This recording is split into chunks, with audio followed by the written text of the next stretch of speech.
I look at some of the youngsters that we have in our business, my goodness, they are so smart. And how do you make opportunity really just available to them?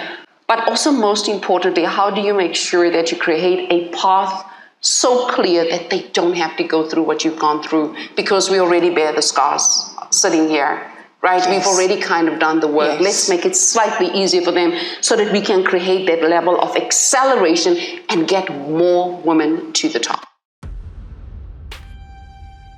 I just want to say a very, very huge welcome to Lillian. You are an inspiration. You are a legend amongst many of the women and men out there. So Lillian, of course, you know, is the CEO of Microsoft South Africa. She is the country's leading technology, one of the country's leading technology executives with over 25 years of experience in ICT, so across the industry, actually. She has started a career at IBM, working both locally and internationally, which we'll hear about a little bit later as well, and has held roles as a consultant, chief sales officer for Vodacom Enterprise Businesses as well. She was awarded the Lifetime Achievement Award at the Women in Tech Global Movement Awards in Cape Town. Thank you. Congratulations, Lillian. That is an amazing achievement. And welcome to our session today. Thank you, Shabhana, and just good morning, everybody. Thank you for having me. So I just want to set a little bit of the context for today. The topic is about enabling the success of women, specifically in the technology space. We're going to talk about Lillian's experience. We're going to personalize it because you have over 25 years of experience that you can bring into our conversation. We are going to talk about empowering women and enabling them and encouraging them to take up technology. And you'll hear me talk, or Lillian talk, about technology in the context of science, technology, engineering, and mathematics, the so-called STEM subjects. We would like to delve into some of the systemic issues that we face. And with Lillian's experience, she'll bring a lot of that in the conversation. And how do you overcome these systemic issues that she sees playing out in the industry itself to just help the enabling or the success of women in the tech space? And and we want to talk about it at a foundation level, but let's see where the conversation goes. I am going to start off with some statistics. 25% of technology roles in South Africa are held by women, and it's not just a South African problem or a local problem. Only 20% of women actually hold technology roles globally. And again, from a South African perspective, we have 13% of our graduates that are female. We're holding tertiary qualifications in STEM subjects. At Investec, we have a technology team, and 33% of the technology team are women. So we have some way to go as part of this journey. But of course, all of these statistics sit on the backdrop of lots of change, right? Digitalization is a word that we use absolutely everywhere, and it means different things to different people. At the same time, there's a huge demand for technology skills. We see technology as well as other careers or other capabilities actually boosting the performance from an economic and a social perspective. And Lillian, you actually quoted Satya Nadella in one of your interviews. You said, tech will be the key input that will power the world's economic output, which was just so profound. We cannot afford not to capitalize on these opportunities. McKinsey's latest report actually says by 2030, we will have a net need or creation of over 1 million jobs in South Africa by 2030, just through digitalization. And there will be a need for 1.7 million technology graduates that we will need to drive this country going forward. You know, there are 38 countries in the OECD report that actually states that, that at the age of 15, girls, only 4.7% of girls actually even think about computing and engineering at the age of 15. And there is an assertion, right, that there's an unconscious bias, stereotypes, and cultural norms that actually, impact the self-efficacy of women in taking up these technology subjects. But Lillian, I want to bring it back to your personal experience. If you could share with us, what do you think some of the systemic issues are that we sit with?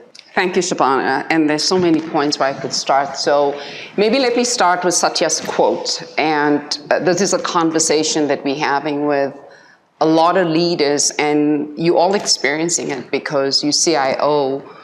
And you can feel it. And this was pre-pandemic, but even now more so post-pandemic, that every organization will focus on their digital transformation and literally become a digital organization. Technology is going to sit at the center of everything you do. When you look at digital transformation, there's 4 key pillars that you have to double click on. Number 1 was to ensure that you empower your employees.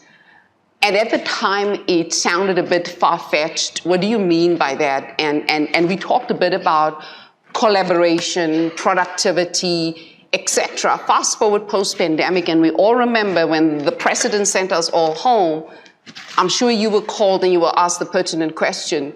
So Shabhana, what are we going to do to make sure that everybody's got the tools and the techs needed so that the business can continue? And that was technology sitting at the heart of it all and making sure that your employees are empowered. And we now all feel the difference coming back because our people are telling us very clearly that, hello, we're not coming back to the office. We now know that we can be super effective at home. Another point as well was talking about customer engagement. And we all have changed as customers. It's just frightening that I now buy clothing online. I couldn't fathom this before the pandemic. And we're all doing that right now. And here's the point, right? All of these tools were available, but we actually saw that acceleration during the pandemic.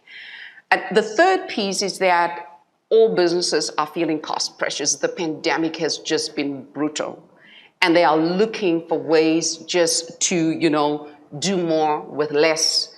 And the fourth one is about how are we going to use digital services to make sure that we find new revenue streams? Because if you literally look at every industry is under huge pressure. There's entrants coming from all places, right? You can hardly now differentiate. You can't differentiate between a bank and a telco anymore because they almost all do the same thing. So leaders and businesses are forced to think very creatively, and at the heart of all of that lies innovation. And what drives innovation ultimately is technology.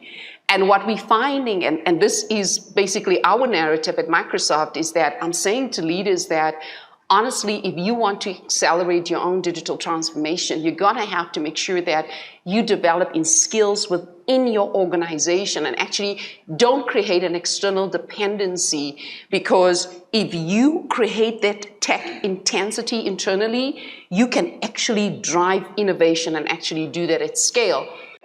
And let me tell you, at the start of my journey, what made it very different for me, my first manager when I joined IBM was an international assignee from the US, and she was a Black American, female. And I looked at this woman and I thought, oh my God, we can do these jobs. And this takes us back to the point around creating role models.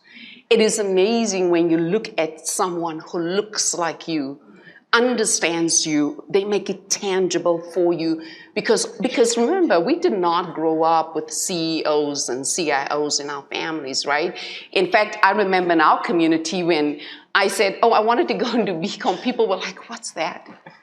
You're like, yeah, I think I'm good at maths, but this is what I would like to go do. And thank goodness it really worked out. There's just so much more that we need to do within corporate to make sure that we facilitate the journey, because career paths aren't linear. Right? You have a lot of ups and downs, and unfortunately, a lot of times people don't see the valleys, right? They only see the mountain tops. But it's also, for me, what I worry about is that when you look at our organization, often we're very good at hiring women, but we don't know how to keep them. We don't know how to promote them. We don't know how to trust them. We have to make sure that we give them the requisite training when they get to these jobs so that they are ready and ready to succeed. That's powerful indeed. And I think certainly there's a presence that we owe to ourselves, that in these roles that we do perform, going out to secondary and tertiary education systems or schools is to actually show these possibilities and speak about it. And you do that so often in your career as well. How has that actually filled your heart? You have to understand, when you are entrusted with power, you have an obligation to show up. you have an obligation to make a difference, because leadership is a privilege. It is a privilege because it gives us the opportunity to influence and to impact. But often we're entrusted with these roles, but we don't rock up, right? And a lot of people tell me, Lillian, your LinkedIn is very busy. And I said, I know. I said, but there is a degree of an intentionality behind it, because I want to show women what showing up looks like. Often when you look at conferences, and especially when it becomes more technical, right? So the first thing that we do as women, you look at it and you're like, oh, only man, and what's going on here, right? Couldn't they find women? But someone once shared this with me and said that, often when they ask 10 women to speak, 9 will say no and 1 will say yes. You ask 10 men to speak, 9 will say yes and 1 will say no. And this is showing up, because showing up takes a lot of courage. So we must understand our obligation, and you can make a difference wherever you are, right? When I have graduate hires joining me and they go like, oh, Lillian, we want to become CEO. I said, no, you can make a difference. You can go back to your old school, because you're not done with university, right? You've just started a job, so you can always make a difference. So wherever you sit, it has to become a developed muscle. And then you start immersing yourself into the subject, just to realize, oh my goodness, right? Except for the fact that tech in itself is already a challenging space, women also are having challenges to get ahead.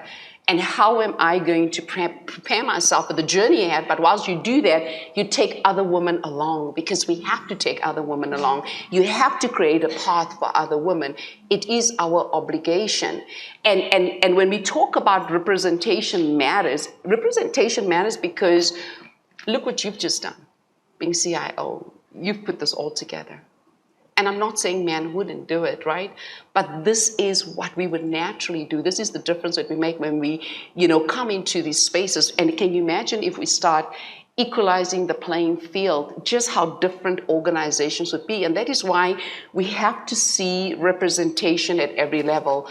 I'm also beyond the point where you look at a company and you look, the head is now, oh, we've got a black female, fantastic. Can I double click a bit on your organization? Can I see where the women are? Because remember, decisions are made at middle management level. I actually don't get to hire more than 10 people. That sits on my leadership team. The rest of the organization are hired by my managers. And how do you make sure that women are positioned in all the right places so that you can ultimately make progress? You've touched on something so important, and that is creating, or actually inspiring, women to have an aspiration in the technology space. And that is just amazing in itself. So I want to touch on a little bit about mathematics, because you're a remarkable lady. You said that you were very clear at the age of 12 on the value of education, and specifically mathematics. You said your parents actually laid the foundation for you and grounded you. And I totally resonate with that. And, mathematics is such a key to many careers. Correct. Many careers. Commerce, actuary, computer science. And people actually don't know or don't remember, or it's not really a favorite subject in school, maths and science. And the stats actually show that in the 2021 National Senior Executives statistics, only 1 in 3 grade 12 students wrote mathematics and 1 in 4 wrote science. I mean, from your experience, how did the love for mathematics grow, and what do you think we need to actually do here in order to encourage kids to take on mathematics and science subjects? One of the things we talk a lot about in Edu is personalizing education. And I think there's such a need for it. And if you think about ourselves, we were all lucky to get through school because we were all taught just the same way. And if you've managed to learn in the way you were taught, you came out okay. For those kids who did not, they just got completely left behind. And there is an opportunity for us to personalize education a little bit more. Some people learn in pictures, right? This is how they learn, right? Some you do by audio, you learn better. And if we could personalize it and find a way to get to a child in a way that makes sense for them, because there is really no stupid person. How do we make some of those things accessible? We need to rethink education, rethink inclusivity on so many levels, even from a point of learning. Because the moment you make things accessible, you make it reachable, you make it look doable, people often tend to go for it. But the moment people have fear and they become afraid, they're going to shy away. You speak about the Edu program in Microsoft. People are attracted to it. They really are. You're creating opportunity. You're creating reach. You're making it accessible, all like through these programs. When Investec runs the Pro Maths program in our side, and we've got about 5,000 attendees, learners that is part of that program, 68% of them are female. Majority of the distinctions that we produce across these 10 centers are actually female as well. You speak about true power is to empower, and you spoke about empowerment in the beginning. From a legacy perspective, what legacy would you like to leave behind to enable the success of women in technology? Good. So thank you. Thanks, Shabhana. So I'm very passionate, maybe just let me make a bit of a broader statement. So I'm very passionate about developing leaders, and this is both male and female. And I'm just super proud of the work that we've done at Microsoft, developing leadership capacity, because let me tell you something, leaders do the work. If you understand as a leader your limitation, you will invest in leadership development, right? Because if I look at what we have to accomplish at Microsoft, I will get to do a few things myself, but very few. I've got 500 other people who can execute on my behalf, and can you imagine if you develop capability in people, and you develop confidence, and you develop courage, what you can achieve as an organization, but also what you do for the individual. So I spend a lot of time on building leaders. I'm super intentional about making sure that we progress the female agenda. And one of the things that we've done, for example, at Microsoft, and that's on LinkedIn, was that I worked with Duke Corporate Education, and I took some of my learnings, and I thought, Lillian, how did you get to sit here? How can I scale? So what I then did was that together with my HR team, we sat with Duke, and I said to Duke, there were certain interventions in my life that got me here. It was not by mistake. It was well curated. For example, when I was sent on international assignment at the age of 31, and I lived in France, and I lived in Switzerland for 7.5 years in Europe, that was a very specific assignment to help me build depth, to help me build capability, to help my confidence. So that intervention was profound, right? Just the exposure that I had to top leaders. That is why I believe in shadowing exercises. It works. There's nothing like bringing a person into a room with you and they just observe what you do for a week. It naturally changes their life and perspective in terms of often what it takes to do these jobs. So we sat and we did a program, and it's like we do it over 6-8 sessions. And I've taken some of my interventions that has helped me, and of course have now done the updated version, and we've taken at least 25 of our women through it. And now my boss came back, he said, I want you to roll this out over Middle East and Africa. So we're going to roll out this program over Middle East and Africa. Just scaling what I believe got me here. So back to the legacy point for me. Titles are amazing, but they borrowed. Yeah. I'm going to move on, and somebody else is going to sit here, a few years from now having this title, and fantastic. And the question is, will people still pick up your phone when you call them? If I call Shabhana, will Lillian Barnard still mean something? And then you understand at the core of it, it is about people. It is a people game. This is the game we play as leaders, and it is a profound opportunity to impact their lives for the better. And it is about good stewardship. When you are entrusted with resources, and especially the human resources, can you be a good steward? And I want to be known as a leader who has profoundly impacted not only the professional lives of people, but also their personal lives. Known as a leader who have accelerated people. Known as a leader, as Michelle Obama say, that have sent the lift down, because we must understand some of the people we mentor and coach today will one day surpass us, and that is actually okay. I look at some of the youngsters that we have in our business, my goodness, they are so smart. Yeah. I mean, if you think about reverse mentoring and you think, I did not know this at 25. My goodness, right? They're so amazing. And how do you make opportunity really just available to them? But also most importantly, how do you make sure that you create a path so clear that they don't have to go through what you've gone through, because we already bear the scars sitting here, right? We've already kind of done the work. Yes. Let's make it slightly easier for them so that we can create that level of acceleration and get more women to the top. Ah, amazing.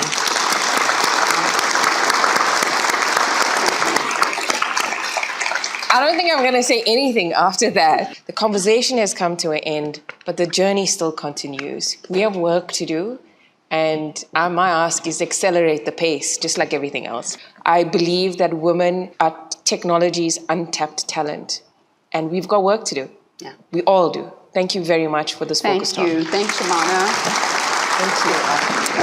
Thank you.